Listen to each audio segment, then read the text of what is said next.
Notre invité actu d'aujourd'hui, Monsieur Yao Marcellin, il est superviseur général d'une initiative agricole. Le sujet abordé aujourd'hui, initiative agricole, modèle de développement K de Côte d'Ivoire, copropriété. Bonjour Monsieur Yao Marcellin. Oui, bonjour monsieur. Vous allez bien? Oui, je vais super bien. Alors, on vous reçoit aujourd'hui pour évoquer ce sujet, je l'ai dit, initiative agricole, modèle de développement. On peut s'en servir pour développer nos villes, nos régions et notre pays. Pourquoi pas, cas de Côte d'Ivoire, copropriété. Alors, que devons-nous entendre et comprendre par Côte d'Ivoire, copropriété? Qu'est-ce que c'est? D'abord, il faut dire que la Côte d'Ivoire copropriété est un label reconnu et protégé par l'OAPI, qui est l'Organisation africaine de protection intellectuelle, est un modèle de se mettre ensemble en vue de réaliser des projets. Bien sûr. Nous allons prendre votre exemple aujourd'hui, bien sûr, pour parler de développement. Je l'ai dit tout à l'heure aussi, de nos régions, de nos villes, de notre pays. Pourquoi pas? C'est un apport que nous devons aussi avoir dans ce sens. D'où vient la création d'une telle idée? Oui, il faut dire que l'idée est venue par un groupe de producteurs, de planteurs, qui ont vu à un moment donné qu'ils étaient face à des difficultés. Vous êtes tous planteurs? Nous sommes tous planteurs, bien sûr. Voilà. Et il fallait se mettre ensemble pour réaliser ces projets-là, pour ne pas attendre l'État. Donc c'est comme ça que nous sommes partis. Et c'est à partir de ce projet que nous avons vu que sur l'ensemble du territoire, les besoins se faisaient vraiment beaucoup sentir. Donc il faut faire l'extension. Alors, c'était quoi ces besoins? D'abord, nous sommes passés par la construction d'abord d'un pont bascule, parce que nous le fallait. Et dans la zone, il n'y avait pas de pont bascule, on avait du mal à faire sortir nos récoltes agricoles. Dans quelle zone? Dans la zone des Agnés. OK. Voilà, donc nous avons construit un pont bascule de 80 tonnes. Et par la suite, nous avons vu que par endroit, il y avait eu un sérieux problème d'école, d'hôpital et de station-service. Parce que certaines personnes se déplaçaient pratiquement à 40 km, 80 km pour avoir du carburant. Et on a vu aussi des élèves qui tombaient enceintes parce que les parents étant éloignés. Donc il fallait construire ces écoles-là. Donc il fallait se mettre ensemble pour construire ces écoles. Donc voici comment l'idée est venue. Puis bon, voilà, nous avons fait l'extension. OK.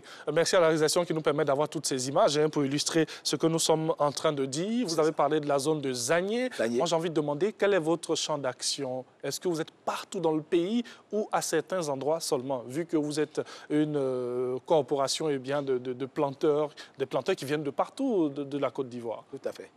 Et notre champ d'action s'étend sur l'étendue du territoire ivoirien, puisque nous avons déjà un collège MKS de Bonguera. Nous avons aussi des stations-service au niveau de Théapleu, au niveau de Serio, au niveau de Manfla et Azoupé en construction. Et cette année, nous avons lancé pratiquement près de une chaîne de 10 écoles avec internat sur l'ensemble du territoire. Donc, nos champs d'action, c'est sur l'étendue du territoire ivoirien. Alors, quels sont les différents points, ou bien en combien de points on peut résumer vos différents projets, vos actions? Il faut dire que nos champs d'action, comme je l'ai dit, c'est à caractère développement durable. Oui. Voilà, donc c'est pratiquement, ça touche tous les points. OK. Ça touche tous les points, y compris les écoles, y compris l'hôtellerie, y compris les stations-service, y compris aussi, en tout cas, plein de choses. Là où le besoin se fait sentir, nous répondons à cela. Bien sûr, pardon. Là où le besoin se fait sentir, on répond à cela. On rappelle que nous sommes avec Monsieur Yao Marcellin, qui est superviseur général d'une initiative agricole appelée Côte d'Ivoire, copropriété, qui existe depuis combien de temps déjà? Depuis pratiquement depuis 2011, 12, nous avons commencé un tout petit peu. Voilà, donc véritablement à partir de 2016, nous avons véritablement démarré. OK. Et aujourd'hui, un petit bilan de tout ce qui a été fait? Oui, le bilan est positif parce qu'aujourd'hui, nous nous retrouvons pratiquement avec 6 stations-service. Nous nous retrouvons avec 2 collèges. Nous nous retrouvons avec 2 ponts bascules. Donc, le bilan est positif. En si peu de temps, et je crois que beaucoup reste à faire.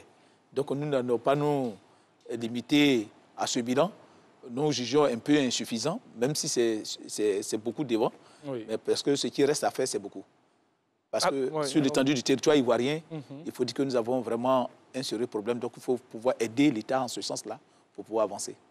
Aider l'État, j'aime bien cette expression-là. Alors, en fonction de votre exemple, comment véritablement amorcer le développement de nos régions et de notre pays? C'est pour ça que nous profitons de ce plateau pour interpeller tout le monde, toute la population ivoirienne, toute la diaspora, à s'impliquer davantage dans la copropriété.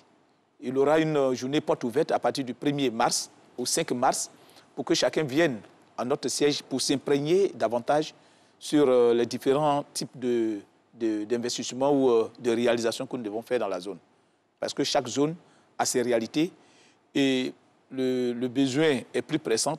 Donc, il faut aller un peu plus rapidement. Okay. Voilà, donc nous invitons, en tout cas toute la population ivoirienne, à s'y investir. C'est surtout ça, s'investir pour pouvoir développer ces différentes régions. Concrètement, nous sommes dans cette association, nous sommes tous planteurs. Comment ça se passe? Chacun apporte une certaine somme, chaque année, chaque mois. Concrètement, comment ça se passe? C'est selon le besoin des projets. OK. Voilà, puisque les projets ne sont pas pratiquement... n'ont pas les mêmes valeurs, n'ont pas les mêmes hauteurs. Oui. Donc, je prends par exemple la construction d'un pont bascule et la construction d'une école, d'un collège. Donc, vous allez voir que le coût d'investissement ne sont pas les mêmes. Donc, selon le coût de l'investissement, nous mettons ensemble, nous faisons des cotisations internes et puis nous réalisons les projets, tout simplement. Vous avez dit tout à l'heure aider l'État à nous faire avancer. Vous avez le soutien de l'État de Côte d'Ivoire, de certaines autorités, pourquoi pas, puisque vous allez dans des régions, il y a des conseils régionaux, il y a des élus et tout.